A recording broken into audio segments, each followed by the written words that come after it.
សួស្តីពុកម៉ែមានមិញបងប្អូននៅតាមយាយទីគោរពស្រឡាញ់រាប់អានមកស្វាគមន៍មកកាន់វីដេអូដំណើរឆ្នោតយួនសម្រាប់ថ្ងៃទី11ខែកក្កដាឆ្នាំ2026បាទ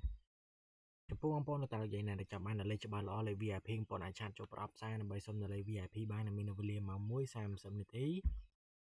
និងម៉ោង 4:30 នាទីបាទដែលតម្រូវឲ្យបងប្អូនលេងត្រឹមតែលេខ2គ្រាប់និងលេង4ពណ៌ប៉ុណ្ណោះហើយសម្រាប់សេវាប៉ុណ្ណេះគឺត្រឹមតែ 50,000 រៀលទេបងប្អូនយកលេខទៅលេងសិនត្រូវចូលចំមិនបងសេវាតាមក្រោយឥឡូវកុំឲ្យពុកម៉ែមានមិញទៅទាំងរងចាំយូរបាទយើងទៅកាន់វីដេអូដំណើរឆ្នោតយួនទាំងអស់គ្នាសម្រាប់ដំណើរឆ្នោតយួននៅវេលាម៉ោង 1:30 នាទីបាទគឺបានចែកជូននៅលេខក្នុងខ្សែនិងក្នុងចិត្តបាទសម្រាប់បងប្អូនយកទៅផ្សងសំណាងលេខបាទសម្រាប់ក្នុងខ្សែលេខបុកចំគឺលេខ43បាទវាក្នុងចិត្តយើងធ្វើការលេខនៅលេខ76ចំពោះបងប្អូនលោកតាលោកយាយណាដែលចាំបាននៅលេខច្បាស់ល្អលេខ VIP បងប្អូនអាចឆាតចូលប្រអប់ផ្សាយដើម្បីសុំនៅលេខ VIP បានហើយមាននៅវេលាម៉ោង 1:30 នាទីនិងម៉ោង 4:30 នាទីបាទដែលតម្រូវឲ្យបងប្អូនលេងត្រឹមតែលេខទៅ2គ្រាប់និងលេខ4ពណ៌ប៉ុណ្ណោះហើយសម្រាប់សេវាប៉ុណ្ណេះគឺត្រឹមតែ 50,000 រៀលទេ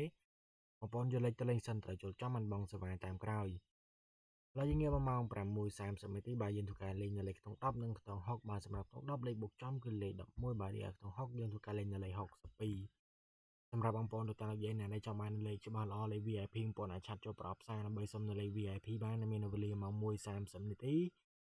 និងម៉ោង 4:30 នាទីបាទដែលតម្រូវឲ្យបងប្អូនលេងត្រឹមតែលេខទៅ2គ្រាប់និងលេខ4ពណ៌ប៉ុណ្ណោះហើយសម្រាប់សេវាប៉ុណ្ណេះគឺត្រឹមតែ 50,000 រៀលទេ